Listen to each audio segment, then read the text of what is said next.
Telinga Indonesia Podcast, The Real Story of Our Life. Saya nggak tahu kalau saya sedang cerita Israel dengan segala keramahannya, dengan sisi humanisnya, dengan keindahan alamnya, dengan makanan yang seru-seru gitu kan, dengan sisi spiritualitas atau apa ya, juga sosiologi yang menurut saya mereka nggak kenal Pancasila, tapi cara mereka hidup itu sangat berpancasila menurut saya ya. Sekali lagi itu pengalaman saya, orang lain bisa saja berbeda. Jadi saya melihat bahwa mereka nggak pernah teriak-teriak ada Pancasila, tapi penghormatan terhadap agama lain gitu, itu sangat kuat. Pada tudu papa pompe, pada pompe papaya.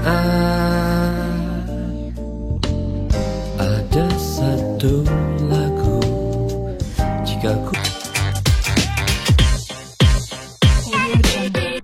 Listeners Telinga Indonesia Podcast, segmen Inspirator Perempuan Dunia. Sabtu 22 Mei 2021, spesial momen Hari Kebangkitan Nasional.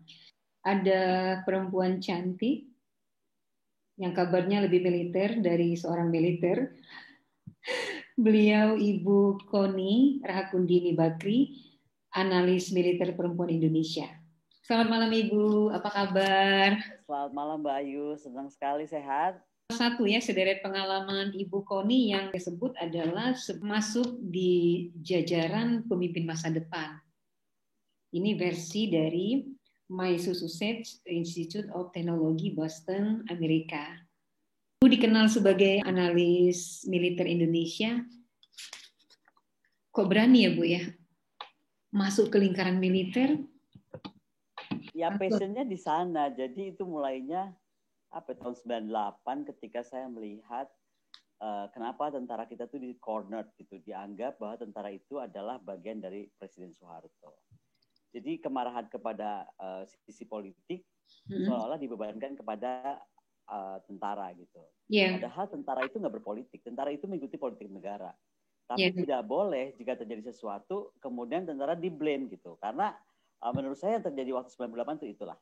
Jadi waktu itu saya sedang kerja anteng-anteng gitu, terus kejadian 98 yang bakar-bakaran dimulai, terus sisi gelap 98. Sampai satu hari itu ibu saya telepon, dia bilang kamu pulang deh, rumah kita di Jakarta Selatan. Saya disuruh pulang karena malam Pak Lukas. Malam Pak Lukas. Halo Pak. Ini kita potong sedikit boleh Bu ya? Boleh, silakan. Pak Lukas baru hadir, beliau adalah praktisi media dan co-founder for Sains, Forum Saintis dan Pembelajar Sains. Selamat malam Pak Lukas, abang aja ya? Apa saja, abang itu kuning. Oke Bu Koni, boleh diceritakan di awal masuk dunia analis militer? Iya, mulainya tuh saya 98 sedang kerja manis-manis, sedang menikmati menjadi desainer, menjadi PR untuk KONI Pusat waktu itu dengan Pak Wisma Rusminandar. Terus terjadi event 98 yang saya melihat saat itu kenapa ya tentara tiba-tiba di corner, tentara disalahkan, orang marah sama Pak Harto, kenapa marahnya sama TNI gitu. Pendek cerita, terus kemudian ada chaos di mana-mana dan sekali lagi TNI, saya melihat langsung TNI turun membantu, tapi tetap dianggap kroni atau dianggap orangnya Soeharto gitu. Oke, to cut the story short, terus satu malam saya tuh dipanggil pulang ibu saya karena sudah mulai bakar-bakaran di Sudirman, apartemen saya di Sudirman. Nah disitulah saya keluar dengan mobil saya kebetulan tuh BMW M3 ya, M3 itu atasnya cabriolet kan, kain gitu. Jadi terus saya tuh agak takut gitu karena kan udah tengah malam tuh jam 1 tuh masih ramai sekali saat gitu. Nah, terus karena macet terus saya tuh agak buka kaca gitu kan. Saya lihat ada tentara, dia tuh mau beli autan di warung gitu. Jadi kedengeran conversation-nya itu kan. Karena kan macet bener kan. Jadi saya sampai pengen denger ada apa sih di luar gitu. Iya, saya lihat dia nanya, aduh Bu, saya pengen beli ini katanya. Obat nyamuk. Dia beli 2, terus saya tanya berapa? 5.000 apa kalau nggak salah. Nah dia tuh buka dompet kan, ini aku, ini dia gitu. Ternyata dompetnya tuh kosong. Terus dia bilang, Bu saya ngutang dulu aja ya. Itu aku pulang ke rumah, aku nangis gitu. Gila ya, gue pakai M3 gitu kan. BMW, terus beberapa hidupku kayaknya fine-fine aja. Semua orang juga teman-teman aku fine-fine aja. kok ada ya namanya tentara beli autan aja mesti ngutang gitu. Udah, nggak lama dari itu saya pamit ke Pak Wismoyo. Waktu itu Pak Wismoyo atasan saya langsung, saya bilang, Pak saya mau kuliah. Hah? Kaget kan? Mau kuliah apa? Mau kuliah politik, saya bilang gitu. Ketawa Pak Wismoyo, kamu serius mau politik gitu kan? Tapi itu awal mulanya. Jadi memang kenapa saya agak berbeda, karena saat itu kawan-kawan kampus UI itu sedang anti sekali TNI. Saya malah dari mulai semester 1, semua tugas saya tuh selalu saya kaitkan kepada betapa harus hebatnya TNI gitu. Jadi apa against the mainstream gitu. Mungkin itu juga yang membuat agak berbeda. Kemudian saya lulus juga selalu dengan predikat baik kan, dan nyambung tuh akhirnya S1, S2 dan S3 gitu. Akhirnya juga kajiannya akhirnya jadi suka militer kan, karena kemudian jadi asdos langsung di semester di saat S1 sudah waktu itu sudah boleh asdos. Jadi ya seru lah gitu. Benar-benar karena passion, karena saya melihat kenapa bisa terjadi seperti itu, dan saya nggak terima aja kalau tentara itu disalahkan, karena menurut saya akan bahaya. Ketika tentara itu nggak boleh berpolitik. Jadi politik tentara itu politik negara. Jadi nggak boleh misalnya tiba-tiba ada pada pemimpin kita, kemudian tentara pun dianggap harus dimusnahkan gitu, nggak boleh lah. Nah waktu itu saya merasa somehow dimusnahkan sehingga tapi di corner gitu tentara waktu itu. Memang saya sekolah di luar terus ya, karena kan untuk kajian pertahanan, apalagi kalau kita mau kan saya targetnya dari awal, saya ingin memperkuat TNI, dan buat saya komparatifnya jelas. Singapura negara kecil aja kok bisa hebat begitu kekuatannya kan. Tapi kalau kita bandingkan ke Singapura itu kita terlalu dekat, nggak enak gitu. Ya, saya akhirnya lihat siapa sih yang tentara dengan latar belakang mirip-mirip Indonesia. Di dunia ini hanya 4 tentara yang punya latar belakang People of Liberation Army, yaitu Aljazair, Vietnam, Indonesia, dan Israel. Ya udah, saya pikir saya ke Israel aja gitu. Nah, karena kita nggak punya hubungan diplomatik dan saya nggak bisa tembus ke Israel, apalagi mesti mempelajari Israel Defense Force, saya harus buka jalur di Inggris dan saya harus ke House of Lords, harus ke MI5, MI6. Pokoknya semua komponen yang saya bisa approach supaya saya bisa masuk ke Israel gitu. Karena kan saya harus masuk resmi, nggak bisa diam-diam juga. Gimana nggak punya hubungan diplomatik? Masuk Israel nggak resmi, ntar gue hilang nggak ada yang tahu. Jadi akhirnya saya dengan jalur saya di Inggris, saya waktu sekolah di Birmingham University, akhirnya saya bisa resmi diundang oleh pemerintah Israel untuk menjadi tamu sekaligus menjadi senior researcher di ANSS. Itu salah satu think tank, bukan salah satu, is the most important think tank yang tugasnya memberi advice kepada Prime Minister. Kajian tentang defense dan security. Kembali ke Indonesia? Waktu saya penelitian di Israel, saya pulang pergi karena kan saya sambil ngerjakan disertasi. Ya, jadi sama pulang pergi ya udah sampai terakhir 2013 saya lulus doktor, ya udah belum beraksa lagi sih. Dicurigai nggak? Oleh siapa? Karena kita nggak ada hubungan. Nggak, oleh siapa dicurigainya? Ya orang-orang Indonesia kan, apalagi sekarang. Kalau orang Indonesia iya, kalau orang Israel nggak ada yang curiga, malah mereka sangat bangga. Setelah Pak Harto kan hubungannya juga baik ya dengan mereka. Kemudian Gus Dur juga hubungannya baik. Jadi sekarang tuh kalau menyebut nama Pak Harto dan Gus Dur tuh mereka sangat respect lah gitu. Saya ingat sekali kok pertama saya masuk Israel itu, begitu saya nyebrang Sungai Jordan itu, kaptennya begitu tahu saya paspor Indonesia, dia langsung naikkan merah putih dan lagu Indonesia Raya dikibarkan. Jadi saya merasa orang-orang Israel itu apresiasinya besar ya terhadap kebangsaan atau dignity of the country itu sangat besar. Nah, jadi kalau dianggap dicurigai adalah, saya ingat banget tuh waktu saya baru pulang tuh nggak lama saya harus ngajar di Kemhan. Di saya lupa deh, waktu itu ada kelas khusus untuk Kemhan. Dan murid-murid saya tuh senior pamen lah gitu kan, itu saya ingat pertama kali saya masuk tuh mereka raise hand gitu. Ibu saya mau tanya, mau make sure aja ibu bukan Mossad gitu. Nah, terus saya jawab aja, wah, I wish I can be a Mossad gitu. Karena kalau jadi Mossad kan susah banget. Berarti udah very okay lah, udah lulus segala macam. Kalau aku Mossad hebat banget lah. Terjun ke sebagai pengamat militer, ada ini nggak Bu tantangannya nggak nih? Sebenarnya saya nggak merasa terjun menjadi pengamat ya. Saya memang dosen, kemudian kajian saya itu bidang pertahanan. Passion saya ke sana, saya banyak membantu dari dulu lah. Sejak saya kuliah itu di Mabes, di Kemhan, you name it lah. Saya juga ngajar di Sesko kan, Sesko AL, Sesko, semua Sesko. Nah, jadi kalau saya dianggap pengamat itu karena brandingnya dikasih pengamat. Kalau saya mau ditanya sih, saya bilangnya saya analis ya, bukan pengamat. Karena kalau pengamat rasanya semua orang bisa ngamatin. Tapi kalau saya ingat, saya waktu itu menhannya Pak Yono Sudarsono tuh panggil saya waktu dia baca berita kok saya disebut pengamat terus gitu. Dia bilang, Kon jangan mau katanya, karena kamu tuh analis gitu. Cuma berapa kali saya bilang ya tetap aja terus gitu, ya udahlah terserah lah. Yang penting saya merasa saya akademisi yang kemudian passion saya di bidang pertahanan. Pak Lukas. Halo. Analis ilmu pengetahuan, beliau kok canggih. Kalau saya lebih praktisi ya, karena saya nulis, aktif nulis, itu juga dunia saya 25 tahun dunia media. Saya pernah di Dewan Pers, pernah jadi wartawan, di Lembaga Pers Dr. Sutomo, jadi memang campur, praktisi, pengamat, analis. Saya kira kalau tadi dialognya menyebut Mbak Koni milih menjadi analis ketimbang pengamat, sebenarnya memang seperti itu faktanya ya secara akademis. Tetapi dunia media beda. Dunia media itu memerlukan istilah-istilah yang sudah built-in, sudah baku gitu. Seorang analis tentu tidak cukup mampu menganalisis dalam waktu hanya misalnya kurang dari setengah jam, karena analis itu kan perlu waktu yang panjang dan sebagainya, dan asumsinya analis itu butuh satu studi yang kajian gitu. Nah sementara media kan kebutuhannya kan biasanya suka mendadak, apalagi isu-isu yang breaking news gitu kan, harus dihubungi, ditelepon, hanya harus ngomong 5 menit. Nah makanya ya pengamat militer saya kira nggak masalah. Nah menariknya ini kan media itu kan butuh selalu, dunia media itu karakternya kan butuh selebritis. Butuh figur. Nah, Mbak Koni ini bisa masuk ke sana itu, dalam arti media darling gitu kan.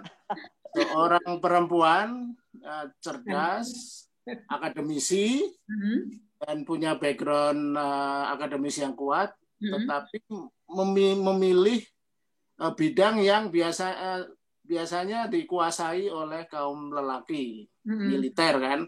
Di Amerika itu kalau ada persoalan militer selalu yang diwawancarai adalah mantan jenderal, mantan panglima TNI-nya Amerika lah. Jadi jarang saya belum pernah melihat paling nggak di Amerika ya. Itu pengamat militernya adalah seorang akademisi perempuan lagi. Nah Mbak Koni itu sangat dibutuhkan, makanya jadi media darling. Saya kira tidak ada lawannya deh kalau di Indonesia ini. Bisa kayak gitu. Kayaknya memang lebih tegas banget gitu ya. Kayak perintah. Ya karena kan gini lah, dunia media ini kan dunia bukan hanya kemampuan berpikir, bukan hanya suara, tetapi kan visual. Ya, visual. Kalau yang disorot di televisi itu mediagenik, visualgenik, kan lebih menarik untuk ditonton. Ya. Hari ini Mbak Koni ya. Gitu tapi ya. Itu fakta media seperti. Jadi maksudnya aku kurang pinter ya Pak Lukas, cuma karena media jenik. Waduh marah gue ini. Bukan dong. Satu pinter dulu. Siap. Bonusnya visual jenik. Jadi itu menambah bobotnya 3 kali lipat, menambah viewer, menambah fans dan sebagainya. Dan media pun pasti senang kan kalau pengamatnya visual jenik gitu. Penonton seneng lah. Pemandangan baru ya di media. Saya kira di Indonesia 5 tahun terakhir Mbak Koni berada di atas angin lah, sendirian. Saya nggak melihat ada pesaing. Makanya 3 tahun terakhir ini setiap isu militer pasti Mbak Koni. Masa remaja, masa kecil. Masa kecil saya tuh seru banget ya. Ayah saya itu kan kepala Badan Reaktor Atom Bandung waktu itu ya, saya kecil. Jadi saya itu anak-anak kalau waktu sekolah tuh suka ceritakan reaktor atom atau nuklir itu berbahaya. Atau sampai sekarang saya grow up orang takut sama nuklir.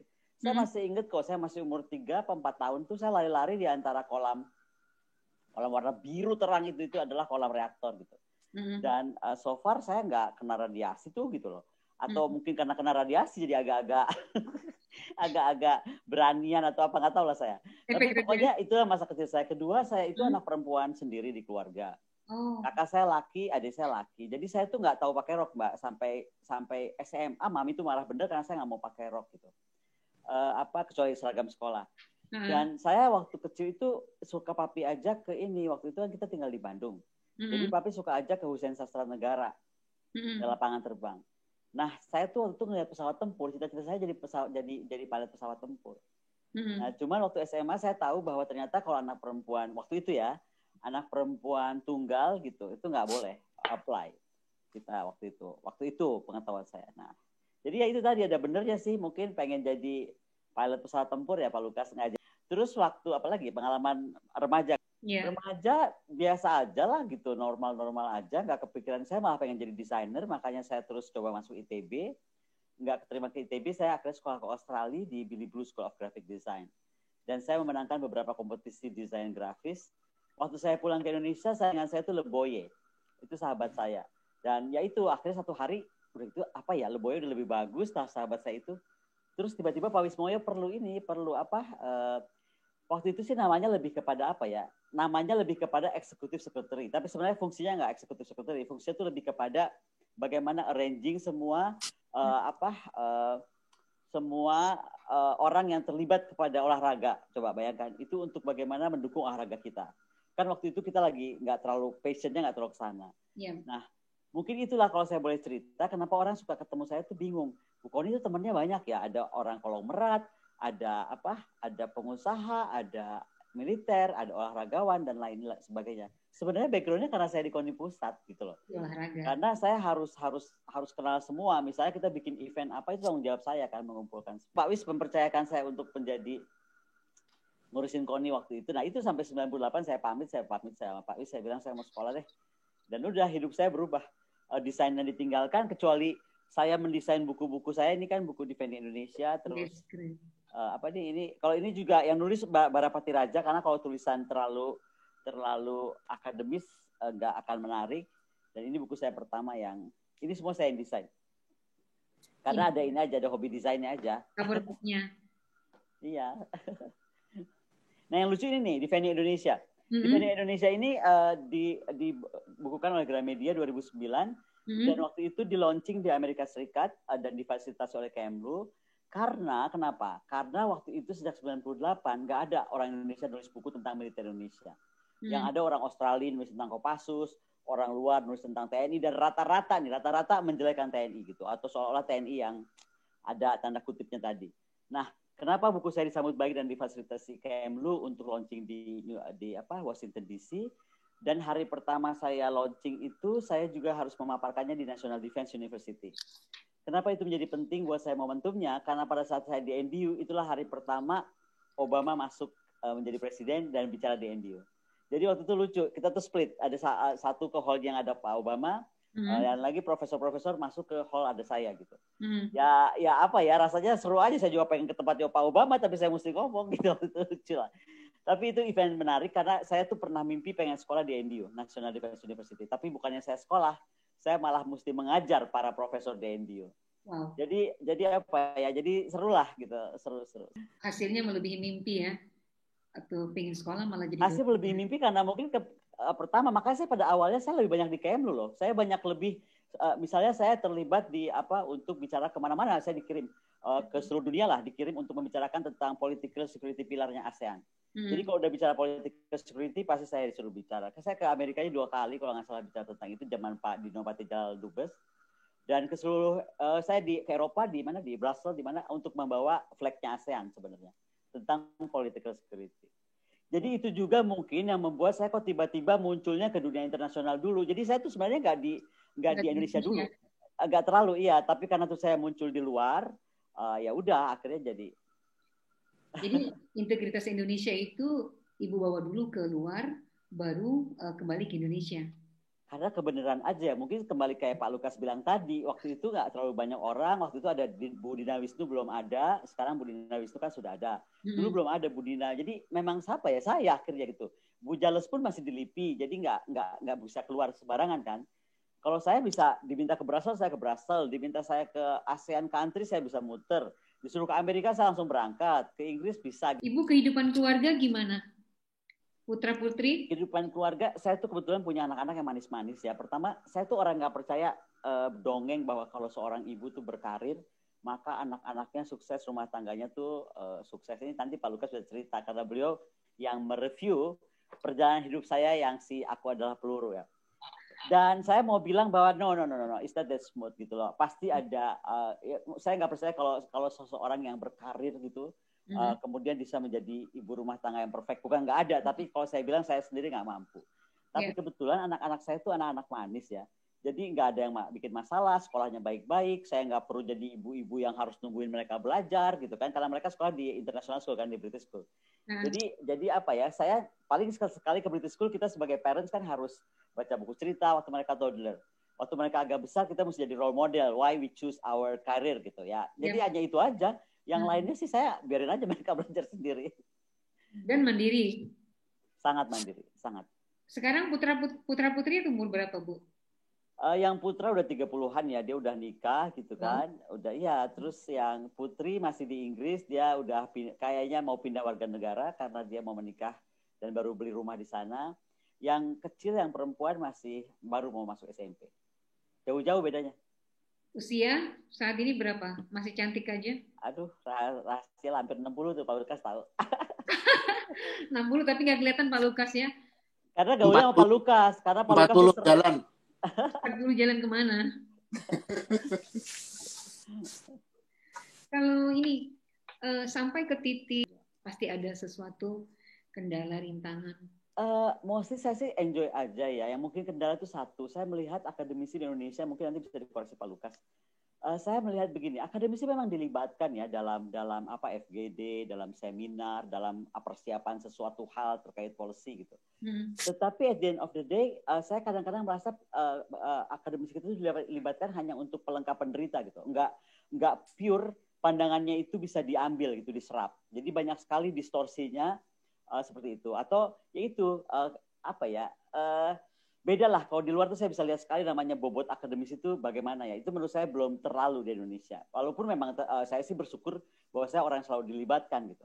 Tapi yang kedua juga, salah satu kesedihan saya adalah misalnya ketemu menteri atau pejabat yang ngomong akademisi ya, udahlah gue tau lu mau ngomong apa gitu. Omongan lu kan ada. Omongan lu kan paling itulah euforia bagaimana gitu yang nggak mungkin dicapai. Jadi kelihatannya kalau seorang akademis itu memiliki satu passion atau dia dari penelitiannya, dari pemikirannya mendesain sesuatu atau merancang sesuatu yang baik, itu dianggap tuh utopia gitu atau sesuatu yang nggak bisa dicapai. Saya nggak tahu, tapi itu yang saya rasakan. Nah, kalau kedukaan lain sih kayak juga nggak ada. Cuma beberapa hari ini memang saya agak-agak bukan berduka sih, agak bingung aja Mbak. Kenapa? Jadi gini, tiba-tiba ya Pak Lukas, saya melihat hampir semua YouTube ada muka saya. Tapi kalau dilihat beritanya nggak ada sayanya. Jadi saya tuh nggak ngerti kenapa ya ada foto aku. Rata-rata di cover. Iya serius. Kayak tadi orang pada kirim. Loh, saya dengerin dari wawancara dari awal sampai akhirnya, sayanya nggak ada. Tapi kok fotonya saya. Misalnya, Pak Jokowi, kenapa membela Palestina? Lah, fotonya saya gitu. Jadi kan orang kalau lihat judul, waduh gimana nih. Ya tapi buat saya udahlah. Itu kita harus lewati karena kita masih baru memasuki era asalkan. Satu saat kalau ada masalah screen misalnya bisa membuktikan bahwa itu memang bukan saya yang bikin gitu. Karena ada anggapan juga saya yang bikin videonya gitu. Kemarin saya dapat dari kawan saya di dosen Unhan, Bu Nuning Kertopati, dia juga dosen intelijen, bilang Mbak Koni, ini ada beberapa video nih, ini pakai mukamu loh Mbak, sementara Mbaknya nggak bicara gitu. Ya udah saya ketawa aja, Mbak Nuning gimana dong? Aku bilang gitu, biarin aja deh. Yang penting isinya nggak ada aneh-aneh. Oke Bu, ada satu lagi ya yang apakah keterlibatan ilmuwan atau akademisi dianggap pemerintah hanya pelengkap penderita karena mereka kaku? Tidak fleksibel melihat birokrasinya sangat ketat sehingga ada kayak gitu juga walaupun nggak semuanya ya, tapi saya merasa sangat lah. Jadi misalnya masukan saya waktu idealnya TNI, saya ingat nih, Mbak, saya contohkan aja. Saya tuh bikin buku ini tuh dari tesis saya. Dan di sini saya bilang, ini 2007. Saya sudah bilang penghitungan saya, Indonesia tuh harus punya 14 kapal selam. Mbak bisa bayangin saat itu saya ngomong kayak gitu, wah seluruh dunia ngetawain, ini orang bego banget, sekolahnya di mana. Kan kapal selam bisa atau kapal induk bisa diganti oleh pulau, udah lain-lain lah komentarnya. Hari ini, tahun berapa sekarang? Baru kita 2021. Bilang, hampir semua orang dokumen bilang, kapal selam kita minimum 12. So, what is the difference dengan 2007 saya ngomong yang sama gitu. Tapi ya udahlah gitu. Jadi ternyata perlu waktu yang panjang sekali untuk orang paham, oh ini loh defense gitu. Dan mungkin masuk ke pemikiran itu setelah Pak Jokowi menjadi presiden dan menyatakan tentang nawacita, tentang poros maritim dunia. Maka ada kesadaran itu. Gitu. Nah, ini Bang Lukas, ayo. Ya. Oke, kalau di Indonesia saat ini kan yang tragedi Nanggala 402, Ibu mereview di beberapa media, termasuk di podcastnya Om Deddy Corbuzier, banyak mafia yang bergentayangan. Boleh Bu dibuka, tapi minimal bisa memberikan pandangan baru gitu tentang keterbukaan di pemerintah. Ginilah, yang penting buat saya tuh yang terjadi, kita itu mungkin ada yang kurang, sudah baik tapi masih kurang perfect, tentang bagaimana kita membuat sebuah roadmap pertahanan dan yang bisa betul-betul didrive oleh the needs dari pengguna. Jadi harusnya menurut saya itu pertahanan itu harus seperti Israel, bottom up. Kok coba kita lihat Israel hari ini, sistem Iron Dome itu kan canggih banget. Dari mana munculnya? Karena penggunanya minta. Mereka ini yang di lapangan yang minta gitu. Di kita ini bisa terjadi beberapa distorsi ketika dalam CATMIT proses. CATMIT proses itu dari mulai konsep hingga diproduksi hingga di disposal gitu ya. Itu banyak sekali misalnya ada intercept gitu. Dari tadi yang saya bilang Mr. M atau Madam M gitu kan. Intercept itu bisa terjadi misalnya dalam spek, misalnya dalam spesifikasi atau dalam itu cari data tentang spesifikasi, dirubah-rubah, atau kemudian mungkin dia mengunggulkan produknya sehingga akhirnya keputusannya nggak dari bottom tapi dari middle atau dari mana gitu kan.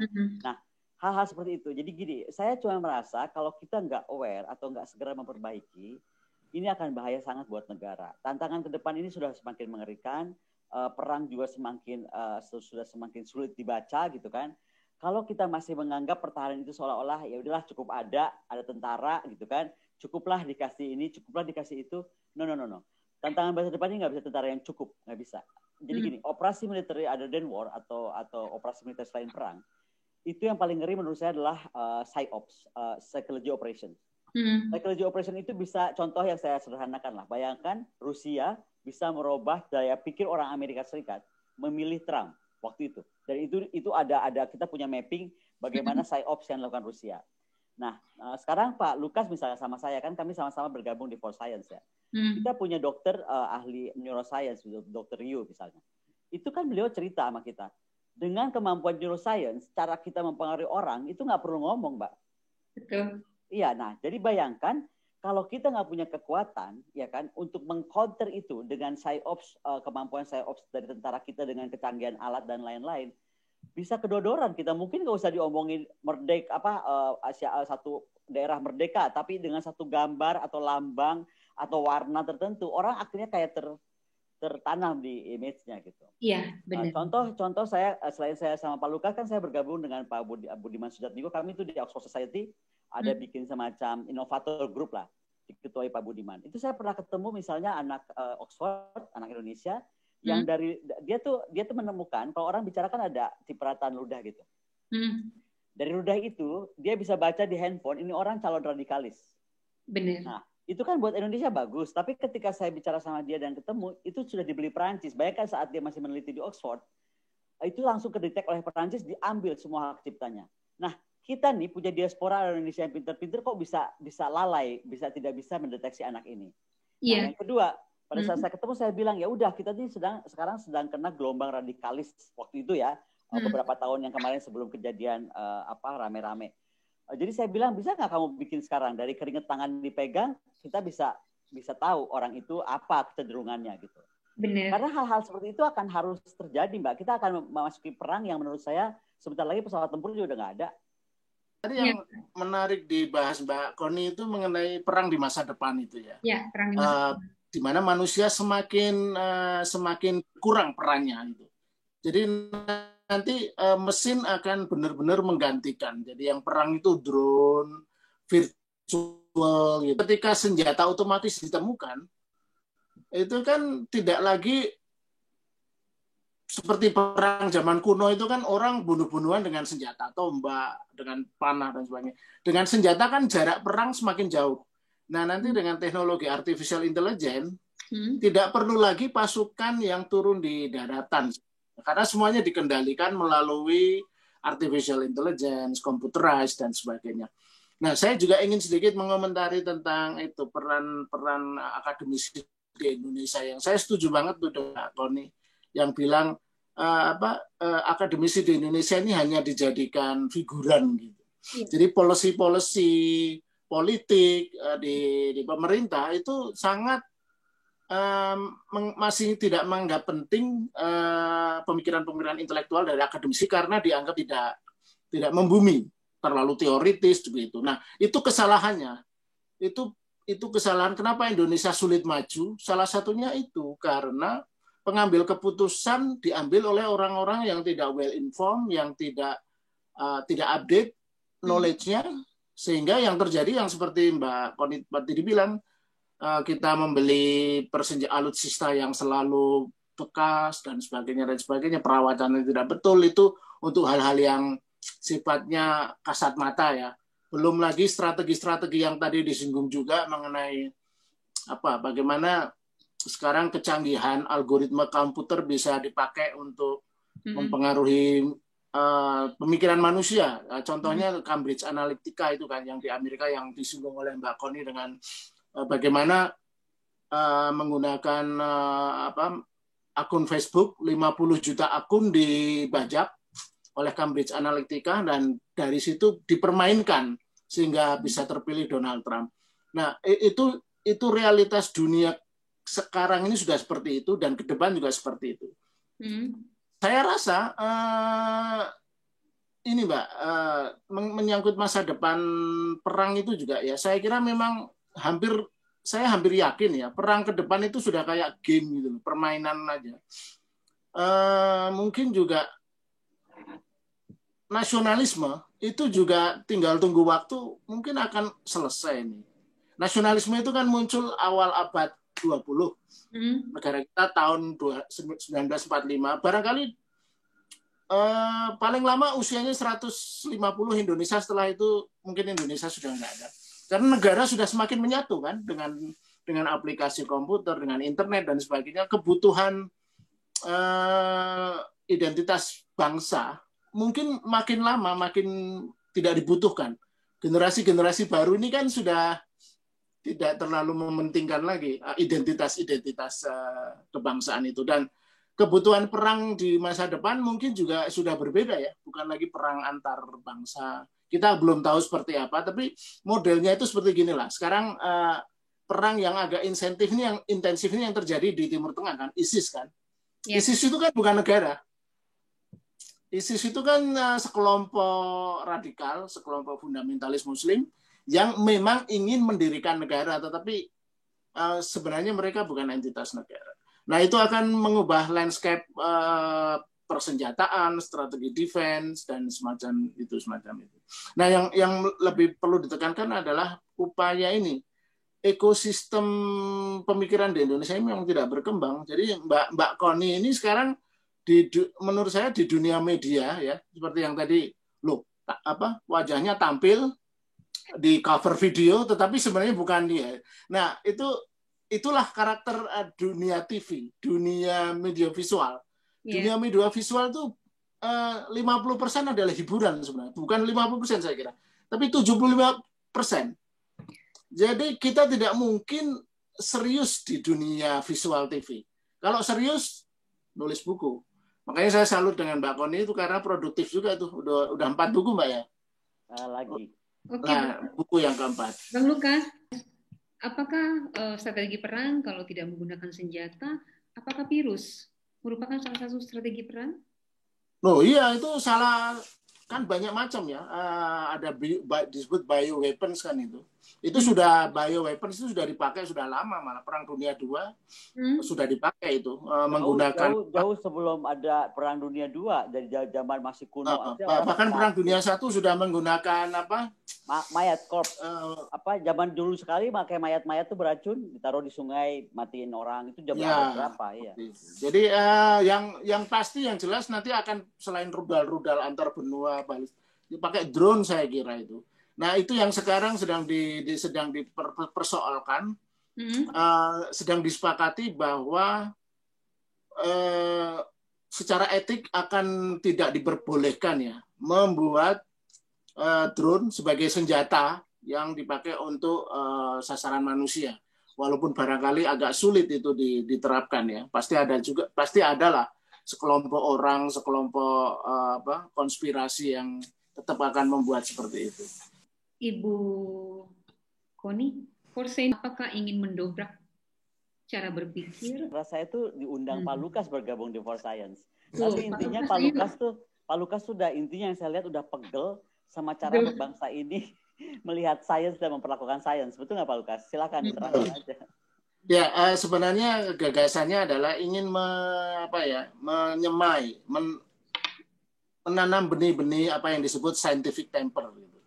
Perangai saintifik, karena itu tadi negara-negara yang maju kan pasti negara-negara yang menguasai sains kan, Amerika, Cina, Eropa. Israel tuh R&D-nya 4,9% GDP Mbak, biaya risetnya. Israel itu penduduknya cuma 0,25% atau 0,025%, tapi 25% penerima Nobel itu adalah orang Yahudi, bangsa Israel. Itu luar biasa. Itu apapun mitos atau legenda mitologi, bahwa fakta adalah bangsa Yahudi ini memang bangsa cerdas yang memang memiliki pemikir-pemikir, melahirkan pemikir-pemikir besar.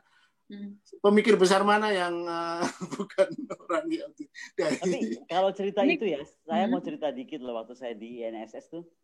Jadi waktu saya lagi di sana, terus saya udah penelitian kira-kira berjalan berapa lama, saya diminta paparan. Karena kan mereka harus tahu, saya ini mau gali IDF, Israel Defense Force, sampai ke industri-industri terhebatnya mereka, masuk ke sana kemari, karena mereka fasilitasnya sangat, Mbak. Kayak contoh misalnya saya mau ke industri pesawat misalnya, itu CEO-nya langsung saya wawancara.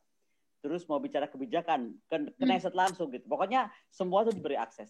Nah akhirnya satu hari itu saya harus paparan. Kira-kira saya di tengah perjalanan saya di sana, saya ingat sekali itu kalau di INSS itu datang tamu dengan mobil-mobil super mewah gitu kan. Mobil-mobil yang udah ajaib banget lah, karena di Israel itu sebenarnya nggak terlalu kelihatan orang bedanya. Tapi kalau yang udah pakai mobil-mobil itu, terus ada semua pakai bendera CD gitu kan, pakai ada flag, ini something serius. Nah jadi waktu itu saya mesti paparan, jadi saya dikasih tahu sama pimpinan INSS waktu itu, Ambassador Oded Elran, bahwa kamu harus paparan ke depan tim kita. Jadi timnya INSS itu kan ada advisor, ada kayak kita lah, ada pembina, ada itulah kira-kira jajarannya. Dan mereka very senior scientist.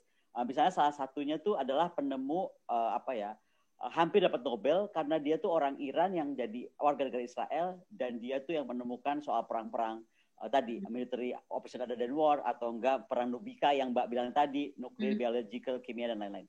Anyway, saya ingat banget tuh ya, saya tuh kan orang nggak pernah takut kalau paparan, mau ketemu siapa juga saya nggak takut.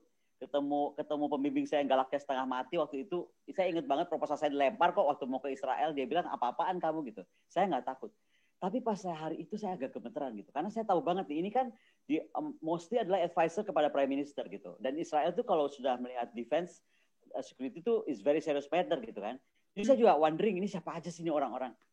Percaya nggak Pak Lukas? Jadi waktu saya duduk di depan ya, tiba-tiba masuklah semua ini, laki semua, nggak ada perempuannya. Masuk semua tuh senior citizen lah, kira-kira mungkin umurnya ada yang 70 tahun, ada yang 75 gitu, rambut dari tatapan matanya, dari bentuk kepalanya ya, Pak Lukas, saya serius loh. Saya pikir saya ada hadapan sama IT atau bukan, karena mereka tuh kelihatan banget ya, very serius, terus beda banget lah. Dan rata-rata kan mereka, walaupun namanya mereka nggak mau terlalu menonjol, karena mereka kan harus kayak behind the screen lah, nggak terlalu ini ya. Dan saya tuh melihat ya, pantesan orang Israel itu pinter-pinter.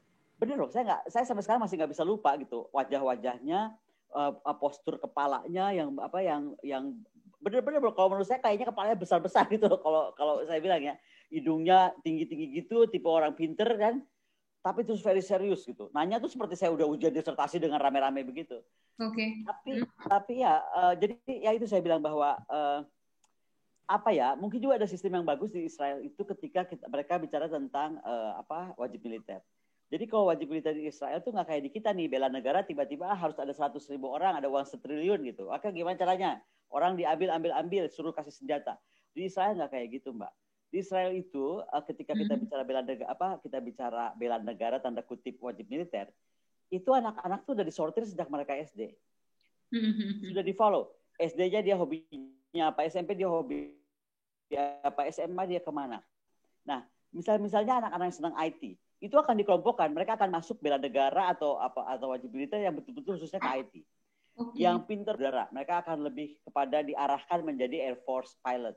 Yang senang masak misalnya, itu akan diarahkan menjadi koki yang baik gitu. Yang ortodoks Yahudi diarahkan untuk menjadi pendamping para tentara IDF, menjadi advisor keimanan mereka gitu. Jadi ada kehususan di mana masing-masing itu anaknya juga senang, ya kan? Sehingga masuk IDF pun mereka enjoy, bukan karena semata wajib, tapi adalah menjalankan peran mereka untuk berbakti kepada negara. Makanya saya pernah cerita gitu di salah satu event ya. Orang masuk Israel itu susah sekali kan. Tapi kalau kita saat ketemu IDF Force yang muda-muda yang ambil koper kita, bongkar koper, kita nggak ngerasa sebel gitu Mbak. Padahal bayangin dong udah habis terbang jauh-jauh, koper dibuka gitu kan. Random juga kan, kadang-kadang lolos, kadang-kadang enggak gitu. Tapi kita nggak akan merasa itu kita jadi beban atau kenapa? Karena si anak-anak IDF ini tuh gaul-gaul gitu, anak-anak kecil yang apa sih bisa ngobrol, bisa waktu saya ingat saya pakai perfume apa, dia bilang perfume kamu sama-sama saya loh, ini kan Britney Spears pakai gitu. Jadi ngobrol. Saya nggak tahu kalau saya sedang cerita Israel dengan segala keramahannya, dengan sisi humanisnya, dengan keindahan alamnya, dengan makanan yang seru-seru gitu kan, dengan sisi spiritualitas atau apa ya, juga sosiologi yang menurut saya mereka nggak kenal Pancasila, tapi cara mereka hidup itu sangat berpancasila menurut saya ya. Sekali lagi itu pengalaman saya, orang lain bisa saja berbeda. Jadi saya melihat bahwa mereka nggak pernah teriak-teriak ada Pancasila, tapi penghormatan terhadap agama lain gitu, itu sangat kuat. Saya misalnya, saya kan penasaran ngapain sih kalau orang Via de la Rosa gitu kan, saya bukan Katolik Pak, ya kan? Tapi saya pengen coba, ya udah, saya ikut Via de la Rosa. Dan waktu kita jatuh misalnya ke tempat perhentian Armenia gitu, itu bukan dilarang pegang, itu kan dipegang oleh gereja Armenia. Ada ada pemberhentian Yesus yang pas belokan itu. Tapi dia bilang bahwa seluruh dunia boleh pegang tembok yang bekas Yesus pegang. Tapi setiap ada yang megang dia elap pakai sapu tangan. Dia tuh cuma bawa sapu tangan putih banyak. Ada yang lihat dia itu nggak pernah. Jangan ini punya itu. Makam Daud kan juga dibagi-bagi gitu, dan saya nggak hafal ya, Katolik pun bermacam-macam, ada Katolik Ortodoks. Pokoknya kita bisa lihat dari warna jubah, ada ungu, ada hijau, ada kuning, ada apa kan. Nah, itu mereka terbagi station dan baik-baik aja tuh gitu. So far saya melihatnya di sana tuh nggak ada kebencian atau apa. Ya kalau di Indonesia kan beda. Berarti kita mesti ini dulu mengubah pola pikir dulu. Jadi jangan semua kan akademisi ini di kotak-kotakan juga selalu dihubungkan dengan agama. Jadi semuanya akan ribet gitu dengan budaya, agama. Jadi nggak bebas. Bukan cuman itu ya Mbak, kalau saya boleh potong. Saya melihat kita itu malas mendengar, malas membaca gitu. Jadi kadang-kadang cuma lihat judul langsung udahlah ini apa gitu. Ini saya banyak sekali terima. Kemarin kan saya beberapa hari lalu saya diwawancara oleh, memang sih kontroversial, oleh Pak Zhang ya. Tapi saya tuh ditelepon beliau dan beliau bilang bahwa berkenan nggak gitu. Terus saya ditanya sama Pak Jenderal juga waktu itu, Pak Bukoni berkenan nggak nih Bukoni menghadiri, karena kan ini Pak Zhang ini untuk kontroversial, DPO inilah itulah. Saya cuma lihat judulnya apa, saya bilang. Pas saya lihat judulnya dia bilang gini, judulnya itu Indonesia membela teroris gitu, Palestina. Nah itulah titik saya bicara, oke, saya gabung. Sampai Pak Zhangnya kaget, Bukoni serius gitu mau gabung. Dan saya langsung, jadi gini, tugas saya sebagai akademisi, pertama meluruskan judul itu. Karena nggak semuanya paham bahwa Hamas itu adalah teroris. Itu dulu. Jadi nggak semua Indonesia paham bahwa Hamas itu adalah part of terrorism gitu. Nah, jadi akhirnya saya masuk kepada data Zhang untuk itu gitu. Tapi ya itu, orang langsung, itu nggak dengar isinya apa, nggak dengar paparan saya apa, langsung Bukoni nih udah pro Israel lah, nggak mendukung Palestina lah, inilah itulah ya. Tapi ya udahlah, jadi kita mesti sabar aja Mbak. Sabar nerangin, terus sabar dicaci maki, diam aja. Yang penting maksud kita bukan begitu. Iya. nih terkait dengan situasi Palestina dengan Israel saat ini, Pak Lukas boleh sama Ibu Koni memberikan analisis tentang ini juga menjadi klarifikasi ya, bahwa mungkin Palestina tidak penting, tapi di Indonesia juga banyak kok kejadian-kejadian yang membutuhkan perhatian gitu. Kalau di media kan sekarang lagi bergulir itu nih, dari 2 orang analis militer sama 1 orang lagi analisa media nih. Siapa duluan nih yang harus? Pak Lukas. Ya. Saya termasuk yang memang tidak, bahkan di WAG saya tidak komentar. Banyak orang berkomentar beropini. Saya menahan diri tidak berkomentar karena memang itu satu situasi yang sulit ya. Itu konflik di Timur Tengah itu, di Israel dengan Palestina itu sudah berapa tahun berarti? Lebih dari 60 tahun kan. Itu menyangkut aspeknya terlampau luas ya. Jadi pada akhirnya begini, memang saya menahan diri karena seperti yang dialami Mbak Koni, setiap pendapat kita itu akan dengan mudah ditarik atau didorong, karena selalu kalau pendapat mengenai konflik Israel-Palestina harus memihak. Nah itu yang saya yang mencoba ingin sebagai orang media tidak ingin. Memihak itu sesuatu yang tidak betul, tidak boleh kita memihak. Dalam arti begini, kita tidak memihak kubu-kubunya, tapi yang kita memihak pada values, nilai kan.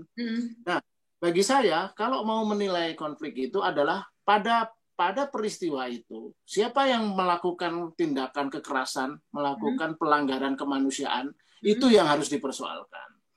Nah, ini kan jadi rumit kalau di konflik itu. Di satu sisi memang ada kelompok garis keras, kan selalu gitu tuh di dunia militer, di negara. Kelompok garis keras yang sering disebut Zionis itu di militer di Israel. Di sisi lain di Palestina juga ada Hamas, kelompok fundamentalis radikal yang juga menggunakan cara-cara kekerasan. Nah selalu dalam konflik itu yang bertarung kan sebenarnya itu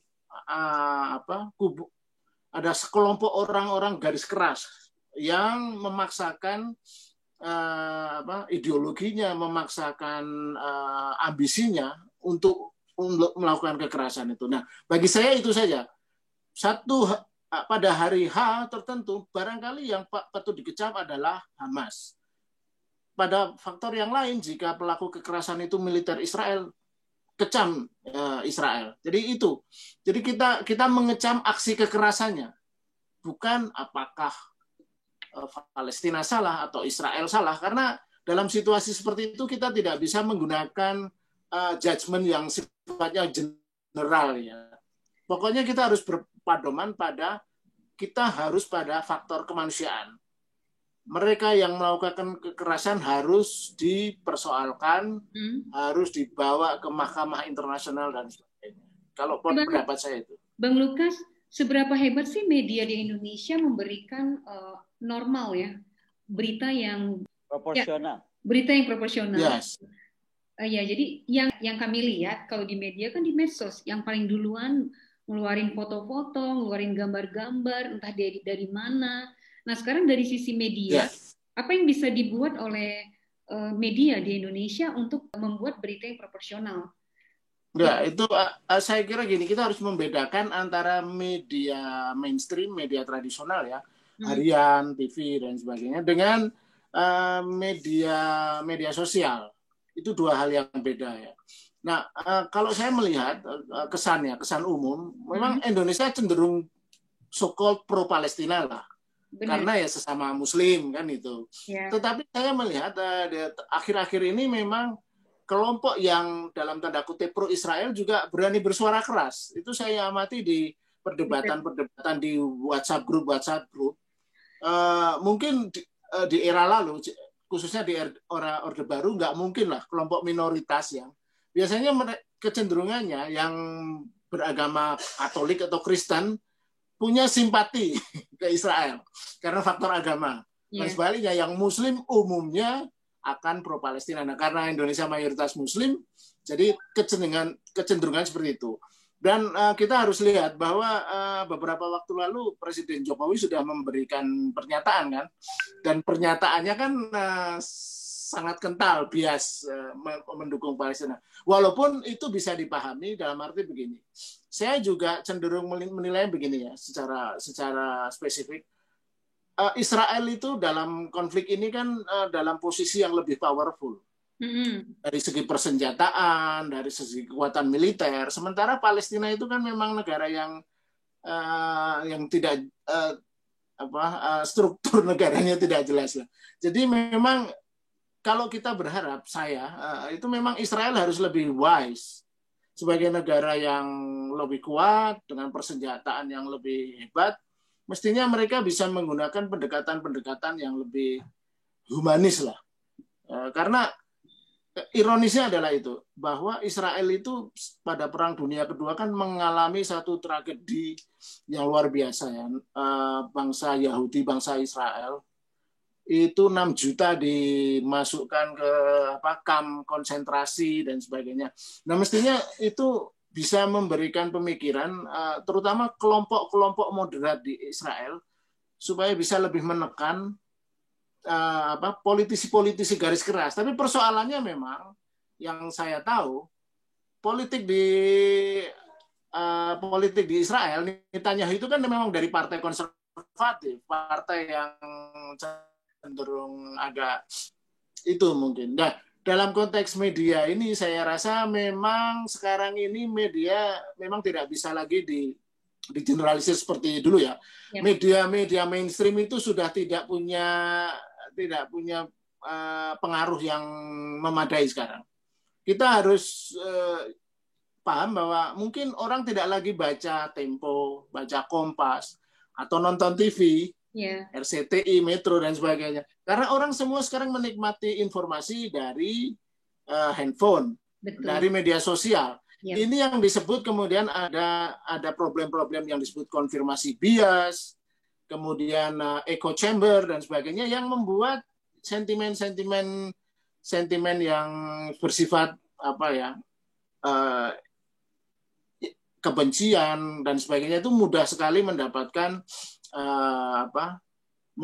view, mendapat like dan sebagainya. Itu situasi yang memang sangat tidak menguntungkan. Makanya saya secara pribadi cenderung memilih tidak berkomentar selama ini. Aku kurang sepakat kalau yang disampaikan tadi Pak Lukas ya, karena menurut saya Pak Lukas nggak bisa melihat konteks bahwa Israel itu jadi hebat karena dia terlalu banyak disakiti. Jadi jangan melihat Israel itu hanya karena kasus Hitler. Israel itu, kalau Mbak atau Pak Lukas sempat ke Israel dan masuk ke Museum Holocaust, Anda bisa lihat bagaimana bangsa ini dari zaman Fir'aun, Yunani, Romawi, Spanyol, ya kan? Hitler, kemudian Jerman, Holocaust, kemudian 7 negara Arab menyerbu dia dengan Yom Kippur War. Itu yang membuat dia nggak jadi cengeng. Itu yang membuat dia jadi negara kuat. But at the same time, dia menjadi punya doktrin dalam seluruh masyarakatnya. Itu apa yang ditetapkan oleh Moshe Dayan, bahwa Israel itu saking dia harus, pertama dia percaya pada dia bangsa yang dijadikan Tuhan. Itu ada di kitab suci mereka gitu kan, dan di Injil gitu. Dan kedua adalah bagaimana mereka dengan kehebatannya telah bertahan dari segala macam itu, termasuk dari Saddam.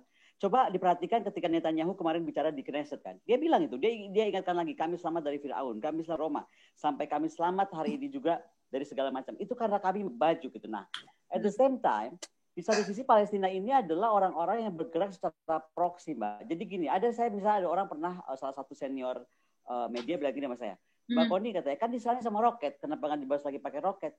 Beda, Mbak. Roket, saya pernah tinggal di Rosanikra itu perbatasan ya. Roket dari sebelah itu ya kena rumah kita gitu loh. Cuman Israel tuh nggak pernah playing victim, liatin bayinya berdarah, nyakitin saya 1 kali, saya nyakitin kamu 10 kali.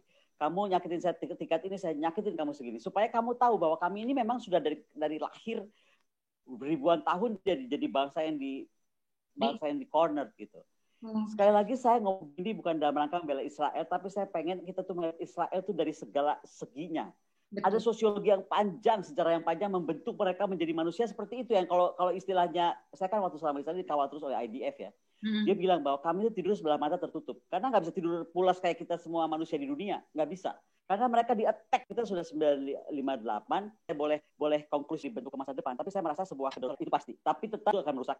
Cina sadar betul kok, media sosial akan merusak. Makanya dia dia blok langsung, nggak ada Google, nggak ada media sosial kecuali buatan mereka sendiri.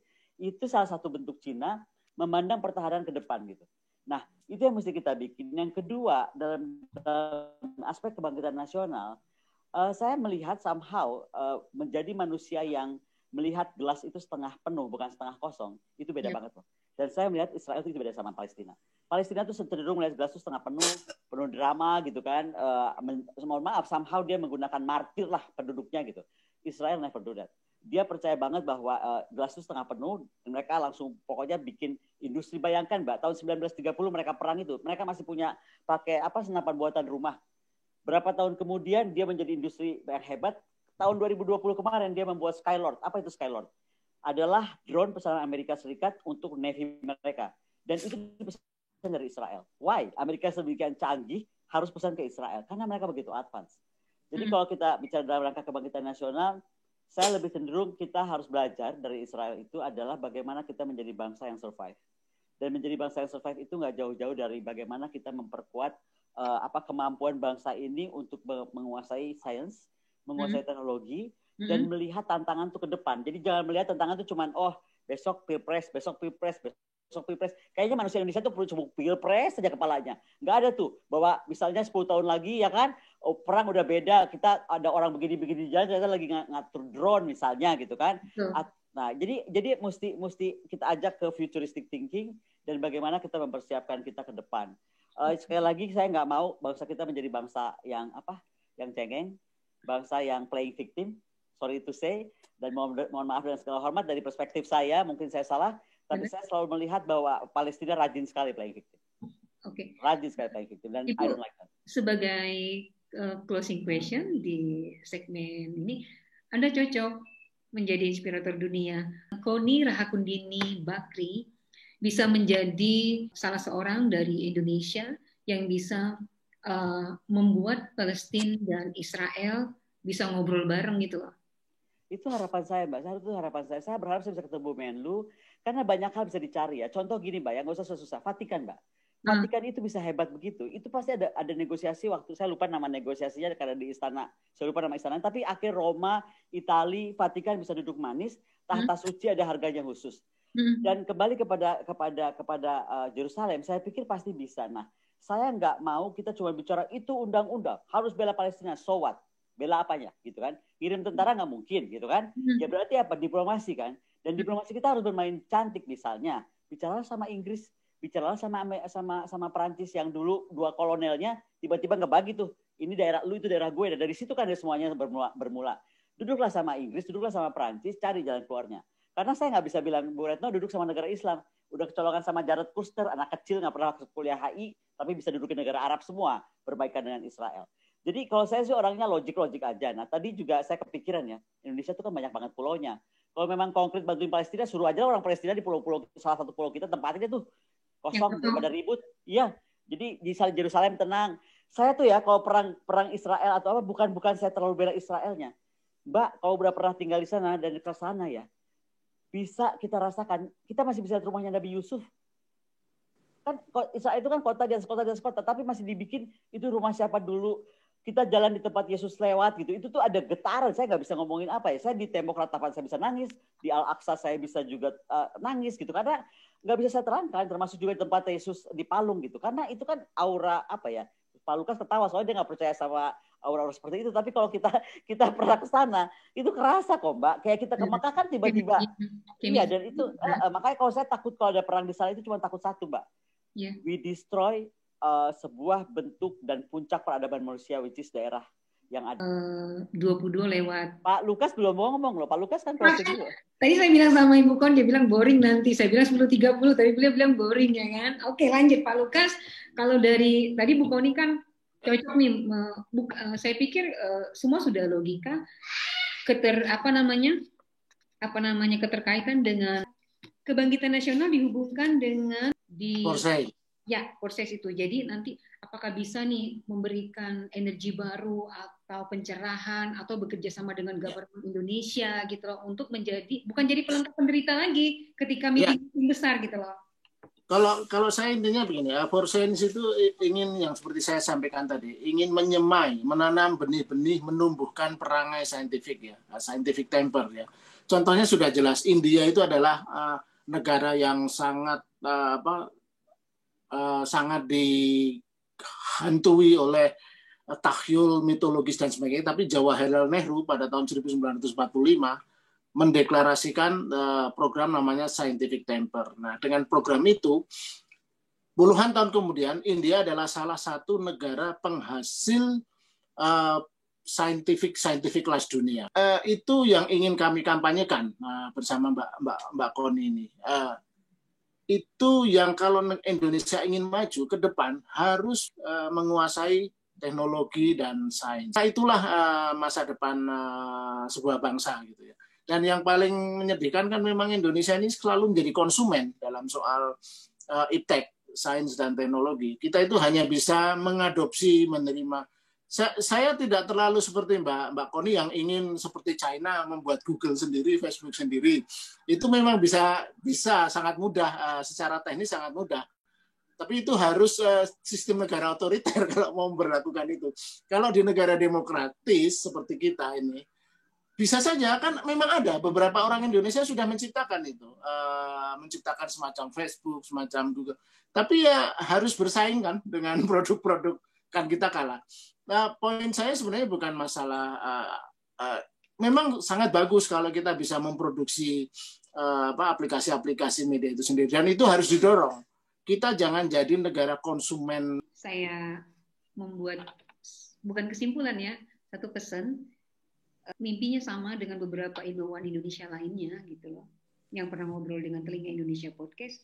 Harus diberikan harga diri, self esteemnya, karena selama ini akademisi sudah berpolitik, sudah jadi udah bias semuanya. Saya ingin menambahkan satu, berikan harga diri untuk ilmuwan Indonesia, untuk akademisi Indonesia, untuk pemuda-pemudi Indonesia yang memiliki pengetahuan luas. Dan ketika mereka kembali ke Indonesia itu diberi tempat gitu. Malah kadang-kadang kalau yang terjadi selama ini kan ketika pulang, sudah mereka dibuang. Mereka udah pulang dari luar negeri, begitu sampai ke Indonesia, tempatnya nggak ada. Jadi Telinga Indonesia, segmen inspirasi perempuan dunia, malam ini kita cukupkan sampai di sini. Terima kasih untuk Ibu Koni Rahakumbini. Terima kasih, Mbak. Terima kasih, Mas Lukas.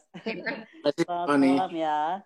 Kemudian Bang Lukas Luarso, sukses dengan Porsain Sukses semuanya di Hari Kebangkitan Nasional ini. Mudah-mudahan Indonesia, saya berharap begini, akademisi, ilmuwan Indonesia, pemerintahan bisa bergabung menjadi satu bersama-sama membuat kebangkitan baru di Indonesia. Saya Gusti Ayu, terima kasih Telinga Indonesia Podcast.